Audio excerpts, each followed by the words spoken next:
Assalamualaikum, salam sejahtera. Debat bola episod 146, saya Amin Fuad bersama dengan rakan saya Izzy Nazri. Hari ini kita bersiaran untuk bercerita tentang pasukan KL City yang telah bergelar naib juara untuk Piala AFC pada hari Sabtu yang lepas. Okay lah, nak bincang sikit lah kan, sebab memandangkan kalau pada hari kita syuting ni ataupun rakaman ni adalah sedang berlangsung adalah Piala Malaysia yang kita dah ceritakan di episod yang lepas. Okey, Kuala Lumpur City bergelar naib juara Piala AFC 2022 setelah tewas 0-3 kepada kelab Oman Al-Sip dalam perlawanan akhir di Stadium Nasional Bukit Jalil. 28,000 yang hadir. Okey. Sebahagiannya mungkin beberapa ratus adalah penyokong Al-Sip yang travel daripada ataupun yang terbang daripada Oman. Rata-rata yang lain semua penyokong KL City dan juga penyokong Malaysia lah. Penyokong rakyat Malaysia. Ramai yang pergi tengok untuk memberi support ataupun memberi orang kata nak support lah pasukan KL City kan. Background Al-Sip ni Al-Sip ni adalah dia sebenarnya juara Liga Oman musim lepas. Musim ni sekarang ni dia berada di tangga ke-7 dengan 8 mata, tapi ada 2 perlawanan di dalam tangan di dalam liga.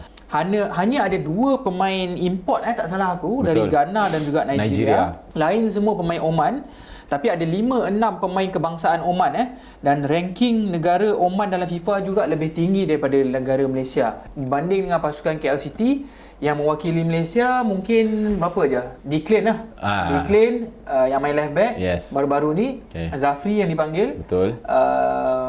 Ryan Lambert pun dalam skuad menunggu lah. Akram Mainan tak ada. Tak ada dah. Dah lama tak kena panggil.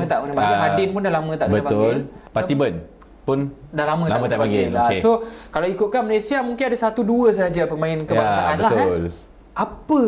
Kau tengok perlawanan tu, Izzy. Tengok. Mungkin pendapat kau dan pendapat aku mungkin sedikit berbeza. Tapi apa pendapat kau? Kenapa boleh kena 3-0? Kekalahan tu lah boleh berlaku. Benda pertama yang aku nak sentuh adalah kita perlu menilai perlawanan tersebut dari segi kualiti klub yang bertanding. Pasukan tu lah. Yang pertama kita kena ukur kualiti Al-Sip ni macam mana dan kualiti KL City ni macam mana. Berdasarkan stats ataupun fakta yang kau bagi, memang ternyata dia sangat ada satu jurang yang besar di antara kedua-dua kelab yang bertanding tu. Jujur aku cakap bukan nak downkan KL, tapi kita kena akui Al-Sip ni satu tim yang sangat luar biasa lah pada aku untuk menghadapi KL ni. Sebab kalau ikut perjalanan KL itu sendiri untuk menuju ke pentas final ini, memang aturan dia memang kita tak akan berjumpa pun. Memang kelab KL ni tak akan berjumpa pun negara-negara Arab punya kelab ni. Yang ada Al-Al ni memang tak jumpa pun. Kecuali Uzbek lah. Ya, kecuali Uzbek. Uzbek pun belum kategori bukannya kategori Arab sangat pun orang kata kan.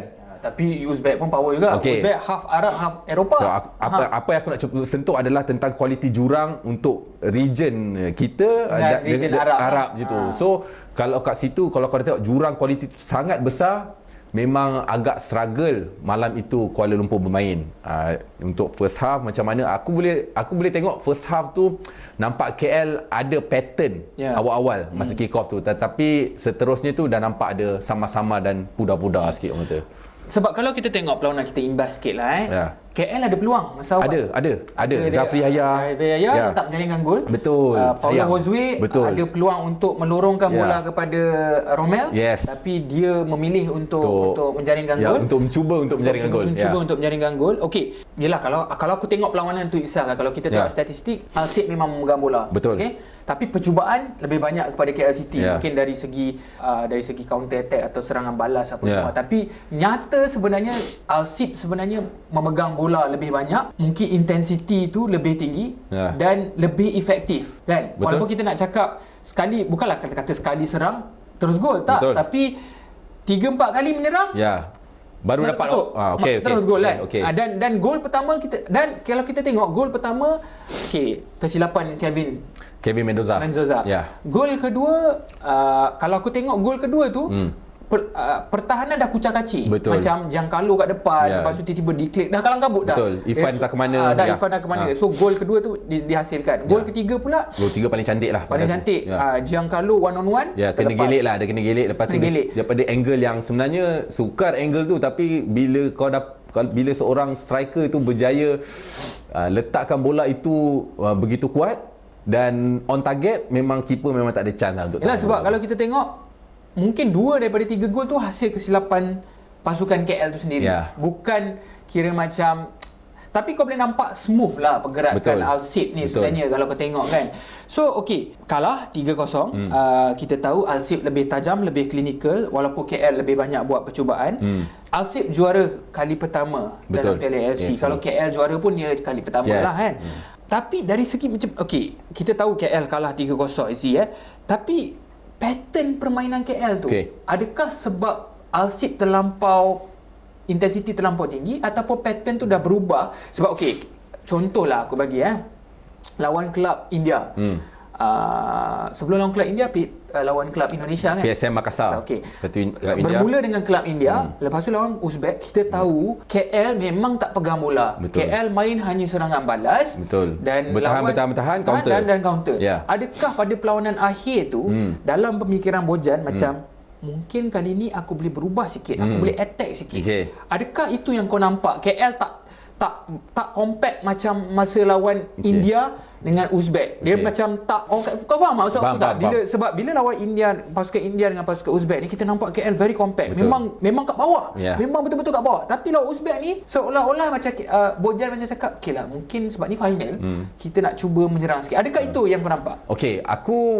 Bila kick off malam tu, aku nampak ada sedikit pattern yang berbeza. Pada awalnya kita tengok KL lebih minat untuk menyerang daripada bertahan. Mungkin faktor energy ataupun vibe main di gelanggang sendiri dengan penyokong yang, lepas tu final. Lepas tu dengan penyokong 28,000, lepas tu first time masuk. So banyak benda yang sebenarnya mempengaruhi tindakan ataupun formasi pada minit pertama perlawanan pada malam itu. Tetapi bila mulanya gol, bila dah gel sedikit demi sedikit, time demi time, dah nampak yang mula-mula nampak tu dah tak ada dah. Sebab apa dah tak ada? Sebab bila dah kena satu biji, KL dah kena start serang. Dah kena lebih serang. Maksudnya dia orang dah tak boleh bertahan. Tapi nampak macam nak bertahan pula. So aku tak tahu, aku tengok bila masuk je first goal tu, first dah memang kacau sedikit mental pemain momentum KL. Momentum dan juga mental dia orang lah sedikit down lah boleh katakan.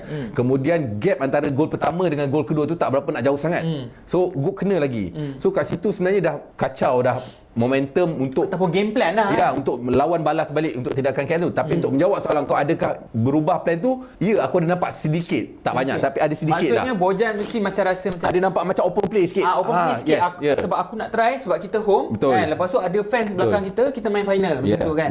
Dari segi Al-Sib ialah dia dalam 2-3 gerakan yang aku tengok pada malam tu jauh lebih superior. Dari segi macam kalau kau tengok dia expose dia punya sebelah, dia punya left back naik tinggi, right back dia pun naik tinggi kan. So dia sebenarnya Al-Sib malam tu aku tengok dia sebenarnya tak adalah agresif sangat main. Jujur aku cakap dia tidak agresif. Aku tengok Akram mainan lebih banyak parap daripada pemain tengah. Tapi efektif. Aku perasan diorang kurangkan kesalahan mistake di atas padang tu. Berbeza dengan KL yang boleh dikatakan banyak kali tengok ada few player lah yang kaptennya pun ada buat mistake, yang bukan kapten pun ada buat mistake. So nak di-compare dengan Al-Sib ni, dia sangat berhati-hati bermain malam tu. Ada orang kata, netizen kata Paulo malam tu tamak. Betul. Aku seram nak jawab ni soalan kau ni. Tak ada masalah. Okeylah, aku ni bukanlah big fan of KL, tetapi pada malam tu aku memanglah kena sokong KL pasal dia represent Malaysia. Tetapi aku harus akui memang ada sedikit ketamakan daripada Paulo Jose. Aku boleh nampak reaction ataupun body figure daripada Patiba yang macam bola tapi tak dapat bola tu. Jadi nampak muka dia frustrated, kecewa lah tidak mendapat lorongan bola daripada Paulo Jose. Ketika itu Paulo Jose cuba nak try tapi tak berjaya kan. So itulah mungkin kat situ lah kot netizen merujuk kepada beberapa peluang that moment lah. Yalah, I mean aku rasa ni pendapat aku pula. Aku rasa Paulo ni secara naturalnya dia bukan seorang yang tamak. Sebab aku rasa sebelum ni pun dia banyak bagi assist, menjaringkan gol. Itu biasalah. Tapi pada malam tu kena ingat satu benda, kita manusia biasa tau. Dia pula pemain. Pada malam tu dia adalah penjaring terbanyak tau. Dia antara penjaring terbanyak. Dalam kepala dia sedikit sebanyak bagi akulah boleh mempengaruhi.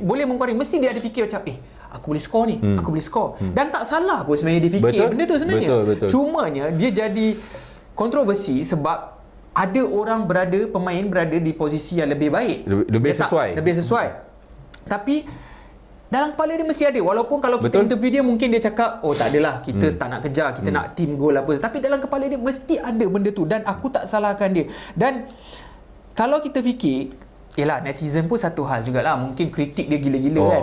Kritik gila-gila tak boleh lah. Dan aku tak menyalahkan dia 100% tak wajar. Sebab KL City berjaya pada hari ni adalah kerana dia. Betul. Kan? Betul lah. Betul. Kan? Kena akui benda tu. Sebab KL City sejak daripada Liga Perdana lagi, Paulo Josue dah main. Itulah dia. Itulah Mamat tu lah yang tolong tu. Kenapa dia kapten hari ini? Sebab dia tu ibaratnya Mr. KL. Kan? Kalau bukan sebab dia, tiadalah KL City pada hari ini. So bagi aku, boleh kau nak kritik dia sebab dia tamak malam itu. Tetapi tidak boleh keterlaluan. Sebab aku rasa dia pun manusia biasa, pemain biasa. Bagi aku, kau nak cakap setakat macam kau tamak malam tu. Tapi cukup setakat tu.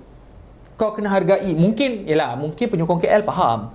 Tapi penyokong yang bukan menyaksikan KL, yang bukan penyokong KL tapi menyokong KL pada malam tu, sebaliknya. Tapi sebenarnya soalan tu dilontarkan oleh fans yang bukan KL lah. Sebenarnya kan. Aku Difan pun begitu juga. Actually fans KL okey je. Bukanlah nak kata okey ataupun agree dengan ketamakan dia, tetapi faham keadaan dia ketika itu dan faham kelab perlukan jaringan cepat, jaringan balas yang lebih awal sebab mereka dah ketinggalan. So ada banyak faktor lah sebenarnya, tak boleh nak terus claim orang sebegitu. Okey, pengalaman perjalanan KL wajar dipuji dalam Piala AFC ni lah. Tiada orang sangka KL City boleh masuk ke final. Sejauh ni pencapaian yang sangat baik untuk pasukan Malaysia. Dan aku quote Nizam, penyokong KL. Aku ada tanya dia, penyokong KL yang setia daripada Liga FM, Liga Perdana. Dia kata kita kena enjoy. Dia cakap dia kata dia sebagai penyokong KL, dia anggap benda ni magical. And then dia anggap pasukan Oman ni, Al-Sib ni macam bermain di AFC Champions League. Dia punya jurang tu sangat besar, dia cakap kan. So untuk dia kata sampai ke final sudah cukup baik. Macam mana Zee? Aku setuju dengan apa yang Nizam katakan tu sebab dia lebih memahami perjalanan dia penyokong KL pahit manis kelab yang dicintai itu macam mana. So ekspresi dia dengan ekspresi korang yang bukan fans KL ataupun mungkin fans KL tapi mungkin baru nak sokong ketika zaman Boyan Hodak ke apa ke, dia lebih memahami benda. So berbeza. So aku ada baca satu tweet juga. Aku sedih kot tweet. Dia kata kalah tak apa, parti tetap parti ke macam something like that lah. So dia enjoy the moment sebenarnya walaupun kalah 3-0 di tempat sendiri. Dan kena ingat KL datang daripada Liga FM pada tahun 2014 sehingga hari ini masuk ke Liga Premier, masuk ke Liga Super, menang Piala Malaysia dan masuk Piala AFC Final. Satu pencapaian besar kalau kau seorang penyokong KL daripada dulu. Itu dia punya. Dan sebenarnya yang dia lawan Al-Sib tu pun bukan kelab yang biasa-biasa. Macam kau cakap tadi tu, betul dia tangga ini tu, tapi dia tu macam ibarat JDT lah Min, dia kat Oman tu sebenarnya. Satu owner dia pun kerabat dia Raja Oman. Pemilik dia adalah adinda kepada Raja Oman sekarang. Raja Oman punya adik, inilah pemilik dia own this club from 1982. Kau bayangkan berapa lama, 8 tahun 1982 tak lahir lagi bai. Dia dah jadi pemilik kelab tu. So kau boleh tengoklah kalau apa yang aku cuba sampaikan adalah kelab tu sebenarnya dah lama established sebab dia own by orang yang memang established. Berbanding dengan KL yang struggle bertukar itu, tukar ini, tukar coach, tukar pemain. So diorang sebenarnya dah established sangat lama. So sangat memang kualiti macam aku cakap tadi yang pada awal tu, jurang KL dengan Al-Sib tu sangat besar. Dan aku nak share satu benda ni ni benda yang off record aku ada tengok interview daripada Stanley Bernard orang tanya dia pasal, yalah orang selalu cakap ini faktor Boyan Hodak juga kenapa KL di sini. Aku setuju. Betul. Dan sebenarnya Stanley Bernard cakap, dia kata kenapa dia ambil Boyan Hodak, sebab dia kata Boyan Hodak ni adalah seorang jurulatih yang boleh disesuaikan untuk bermain di mana-mana keadaan. Keadaan maksudnya especially bila keadaan tu pressure tu tinggi. Okey, Bojang Hodak pernah berada di Kelantan, pernah menang bersama Kelantan, dan dia adalah jurulatih yang pertama menang dengan JDT. Betul. Dia juga pernah menguruskan pasukan bawah 19 tahun Malaysia. Dekat bawah, dan dia naik balik ke pasukan senior. Maksudnya dia dah pernah berada di setiap keadaan situasi dan dia berjaya untuk overcome situasi, dan itu yang Stanley Bernard suka dan nampak kepada Bojan Hodak. Dan dia rasa dengan Bojan Hodak, dengan bajet yang ada, Bojan Hodak adalah individu yang sesuai. Dan dia kata dengan Bojan Hodak ni tak senang nak bekerja. Tak senang aku nak cakap senang ke tak senang Tak senang maksudnya bukan tak senang apa, sebab dia demanding. Bojan Hodak ni. Maksudnya aku nak ni aku kalau ada masalah ni selesaikan sekarang. Tetapi Stanley cakap, tapi yang demand tu tidak merujuk kepada financial punya perkara. Ada juga kadang-kadang mungkinlah aku tak tahulah Stanley kan, tapi Stanley cakap apa yang menyenangkannya ialah kau transparent je dengan Bojan Hodak. Kalau tak boleh, tak boleh. Kalau aku ada banyak ni. So dia kata, yes, susah dengan Bojan Hodak ni sebab dia demanding. Kenapa Bojan Hodak dulu dibuang oleh FAM ataupun dipecat? Sebab dia punya kelantangan dia. So Bojan Hodak ni memang lantang. So aku boleh bayangkan macam mana lantangnya dia dengan Stanley. Tapi Stanley walaupun susah, tapi Stanley rasa senang sebab dia transparent dengan Bojan Hodak. So ini selalu salah satu faktor yang besar lah. Okey, disebabkan KL City unggul dalam kejohanan AFC ditambah dengan JDT yang mara ke peringkat kalah mati AFC Champions League, kini Malaysia muncul sebagai salah satu negara ASEAN dari segi kutipan mata ranking. Maksudnya kita berada, kalau ranking tak salah, antara kelab di dalam Asia, istilah dia Asia Timur, tak salah aku kita nombor 4. Kalau Asia kita berada di nombor 8 tak salah aku. Not bad juga. Tapi kalau kita tengok kutipan mata, kalau ikut kelab bukan ikut ranking negara. Ikut kelab. Kalau ikut liga punya ranking lah. Tadi liga punya ranking, kalau dalam Asia Timur kita nombor 4, belakang Hong Kong, Jepun, itu Korea. Itu based on liga. Kalau dalam Asia kita nombor 8, nombor 9. Tapi ni based on club. Based on club. Biji Patum nombor 1, JDT nombor 2. KL nombor 3 ke 4? KL nombor 3. So kalau itu ikut ASEAN lah, maksudnya yang terbaik dalam Asia ni adalah Biji Patum, tapi JDT top 2, top 3 adalah KL. Betul, sebab point. Kalau ikut zon timur macam aku cakap tadi, kita belakang Jepun, Korea lah. Walaupun ni aku nak cerita sikit background lah supaya kita dapat, aku tak tahu korang boleh terima ke tidak. Dia baik. Benda ranking liga ni bagus bukan sebab apa? Kita boleh dapatkan slot Asia dengan lebih baik. Lebih banyak slot. Lagi tinggi rankingnya, lagi banyak slot yang kita dapat. Contoh di AFC Champions League, di Piala AFC apa semua. Jadi tetapi kita kena juga ingat Liga Oman dalam Asia berada di nombor 28. Rendah. Sangat rendah. Berbanding Liga Malaysia berada nombor 8. Walaupun slot kita lebih banyak, mungkin sebab JDT di AFC Champions League, sebab Oman berada di nombor 28 sebab kelab Oman tak ada yang masuk AFC Champions League. Sebab dia tak ada lesen. Tak ada lesen, isu dia sebenarnya. Tapi apa yang aku nak sebut kat sini, Izzy, dia bukan mengukur kekuatan sebenar pasukan itu. Faham maksud aku? Faham. Kan? Sebab walaupun liga dia nombor 28, tapi dia senang-senang kalahkan KL. Faham tak? Mungkin dengan JT aku tak tahulah, dia tak pernah fight kan. Jadi kalau kau tengok macam Asia Timur, nombor 3 Hong Kong. Liga Hong Kong. Tak okey kalau kau tanya aku. Adakah kalau kau tengok kat sini adakah Hong Kong di kedudukan ke-6 di Asia, di Asia Timur nombor 3, nombor 6 di Asia, lebih baik daripada Liga UAE, Jordan, India, China, Kuwait dan Bahrain? Tak logik betul? Tak logik lah kalau tanya aku. Tapi dia orang pandai main point lah. Macam mana kan? Sebab kalau kita tengok Liga China macam dah bungkus sikit lah, sebab banyak tycoon semua dah lari kan.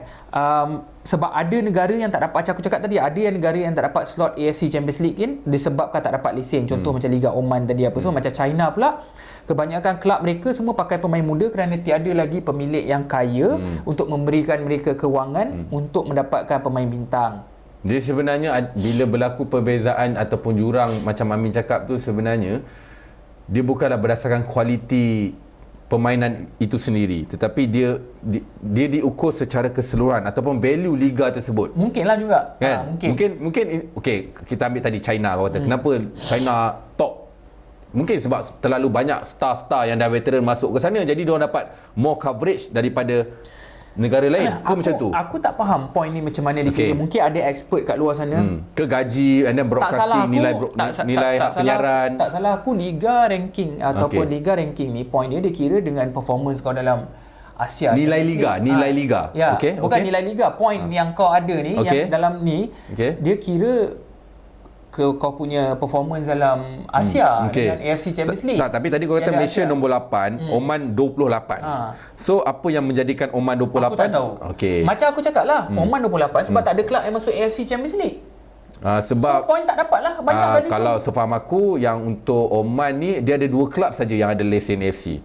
Satu Al-Sib, itu pun masuk Piala AFC saja. Satu Al-Sib, satu lagi I'm not tak ingat nak kelab apa. Itu pun masuk Piala AFC saja. Sebab kita jadi tinggi sebab JDT masuk ACL. Masuk ACL, masuk pusingan kedua. Jadi maksudnya sumbangan daripada kelab dalam liga tersebut yang membantu ranking liga.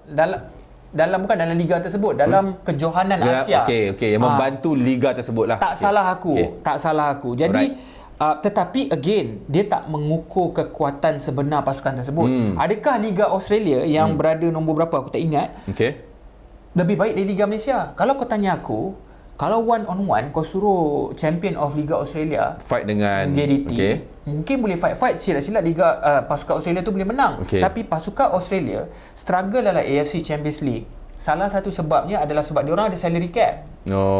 Jadi diorang tak dapat the best player untuk bersaing di AFC Champions League. Sebab itulah selalu gagal lah. Tetapi dalam Liga Australia itu sendiri very kompetitif, sangat kompetitif sesama diorang. So itu aku cakap ranking tu Malaysia nombor 4 tak semestinya kita cakap Liga Malaysia nombor 4 terbaik nombor 4 dalam Asia Timur. Tapi adakah betul ke kita lebih baik daripada Jordan semua? Tak semestinya. Betul. Maksud aku kekuatan pasukan tu tak semestinya. Tapi dari segi ranking liga yes kita nombor 4. Faham tak? Sebab kita baik di kejohanan Asia. Aku bagi contoh mudah lah. Kita punya negara FIFA ranking nombor 148 sekarang, 146. Malaysia. 146. Lebih kurang macam itulah. Kalau ikutkan Izzy, kalau kau tanya aku, Malaysia sebenarnya kalau ikutkan kekuatan sebenar, kita patut ada 120. Top 120. At least. Sebab ada banyak lagi pasukan yang bawah 146, 145, 144 yang Malaysia boleh kalahkan sebenarnya. Betul lah 146 ke 143? Lebih kurang lah. Tapi maksud aku sebenarnya Malaysia patut berada di top 120 at least. Sebab Thailand berada di situ. Kita dah kalahkan Thailand berapa banyak kali. Betul. Actually daripada 2018 kita kalahkan Thailand. Tapi sebab kita friendly kita kalah dengan Singapore lah sebelum-sebelum ni lah kan kita punya friendly kita tak lepas tu kita lawan tim yang lemah, kita tak lawan tim yang dalam 130.